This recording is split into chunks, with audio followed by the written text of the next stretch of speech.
Today on Fix My Oculus, we're going to talk about the Quest 4, why Meta canceled the 2 prototypes, and why the Quest is probably delayed indefinitely. Stick around because we have a lot to talk about.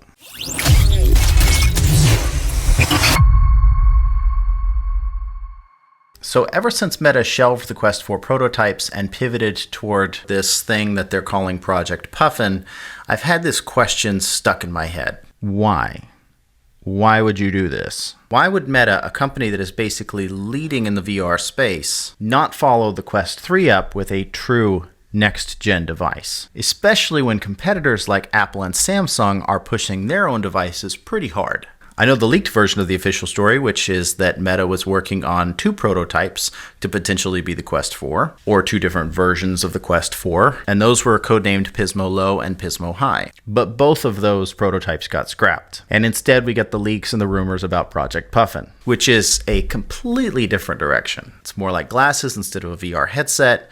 There's no controllers, and it's got a compute puck instead of doing all the computing internally inside the device. Less gaming, more lightweight mixed reality. And that shift raised some red flags for me because it didn't really feel like a delay. It felt like they were pressing pause on their entire VR roadmap. And as is the case with a lot of things like this, Meta's not really talking about why.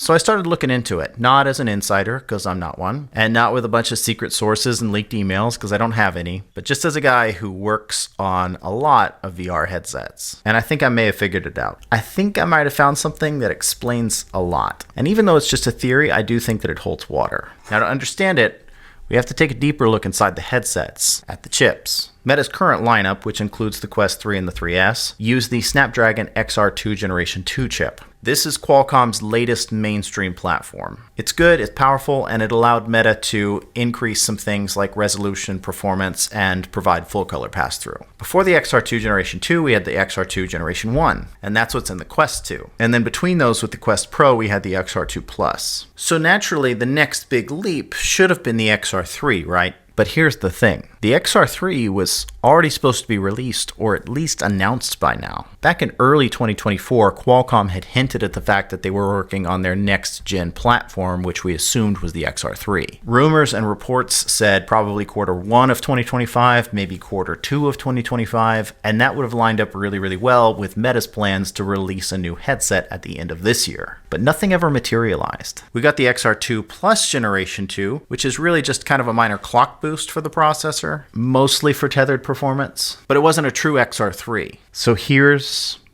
my theory. Meta delayed or outright canceled the Quest 4 because they don't have a chip for it. Qualcomm's XR3 isn't ready to manufacture, it's definitely not ready to scale, and it's definitely not ready to be sold in a headset for millions and millions of people. Think about it for a second. If you're Meta, you can't release a Quest 4 that's running on the same chip as the Quest 3S. It would feel like a total half measure, and they would just get raked over the coals for it. And while the Quest 3 does exist as a budget option, they can't position that as next gen because it's still running the XR2 Generation 2 chip. In fact, I think that this whole thing might be the reason that we got the 3S, and it might be the reason why we're not getting a Quest Pro 2, because they are totally bottlenecked by Qualcomm not putting out a new chip. And to illustrate my point, this would not be the first time that chip delays impacted their hardware roadmap. The Quest Pro was rushed out with a chip that's barely different than the Quest 2, and it flopped hard. It didn't have the same quality of full color pass-through as the Quest 3 because it can't handle it, and I'll bet you that that's the real reason why they took the depth sensor off of it. And Meta's probably not looking to repeat that mistake, especially not with the Quest 4, which needs to be a flagship for them. And that brings us back to the Puffin. Because if you don't have a new chip ready for standalone performance, the best thing to do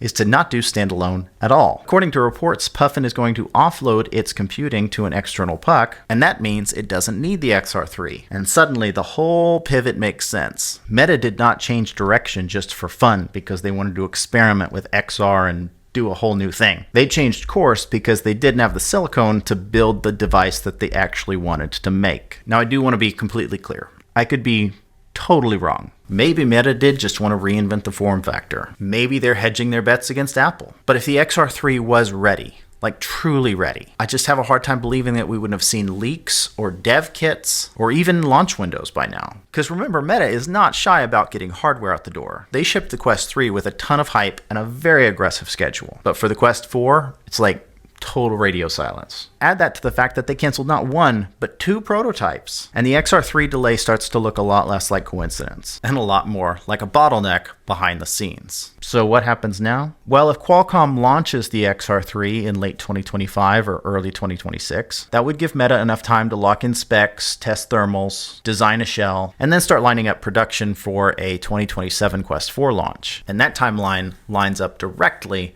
with the leaks. And if that's the case, then Puffin is just a bridge, not a replacement, and not a pivot away from standalone VR, which I think is kind of comforting. That's a bit of relief for me, personally, as a fan of VR, because the real next-gen VR device is coming, just not yet. So yeah, that's my theory. Meta didn't cancel the Quest 4 prototypes because they lost interest in VR. They canceled them because the tech that would have made it worth the purchase just isn't there yet. Will we get another standalone headset?